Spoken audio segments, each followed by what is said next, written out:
कागज के ये गोले कोई भी बना सकता है। यहाँ तक कि कोई छोटा बच्चा या बेवकूफ से बेवकूफ इंसान भी इन्हें बड़ी आसानी से बना लेता है। कागज हाथ में लेकर मुट्ठी को 2-4 बार खोल बंद करना होता है बस। खास बात इन्हें बनाना नहीं, बल्कि खास बात यह है कि ऐसा करके आप कई ईश्वरीय जिज्ञासाओं का समाधान पा सकते हैं। मेरे एक मित्र बड़े धार्मिक हैं। धार्मिक कर्मकांड और धार्मिक यात्राओं के औचित्य पर अक्सर उनसे चर्चा हो जाया करती। जवाब अक्सर नहीं दे पाते, लेकिन तरह तरह के सवाल खड़े करके अपनी बात को साबित करने के प्रयास करते रहते हैं। पूछते हैं, अच्छा ये बताओ, कोई अमीर घर में और कोई गरीब घर में क्यों पैदा होता है भला? ये पिछले जन्म के पाप पुण्य ही तो हैं उनके, जो उनके इस जन्म की स्थिति तय करते हैं।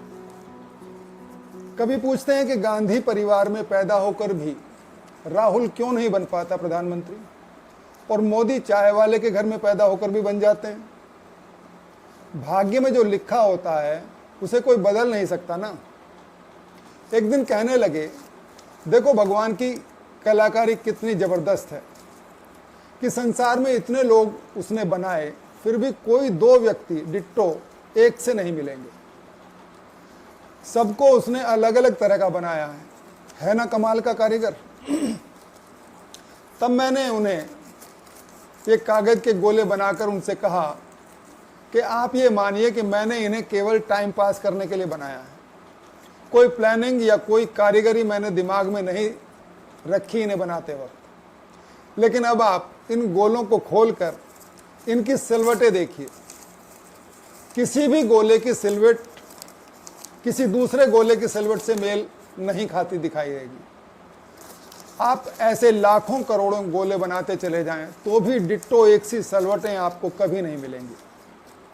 यानी कोई भी 2 व्यक्ति एक से नहीं हैं तो ये कोई कलाकारी नहीं बल्कि अनघड़ता है। लेकिन मेरे कहने का आशय ये मत समझ लेना कि मैं ईश्वर को अनघड़ कह रहा हूँ। मैं बस ये कह रहा हूँ कि कौन कहाँ पैदा होगा इससे ईश्वर का कोई लेना देना नहीं।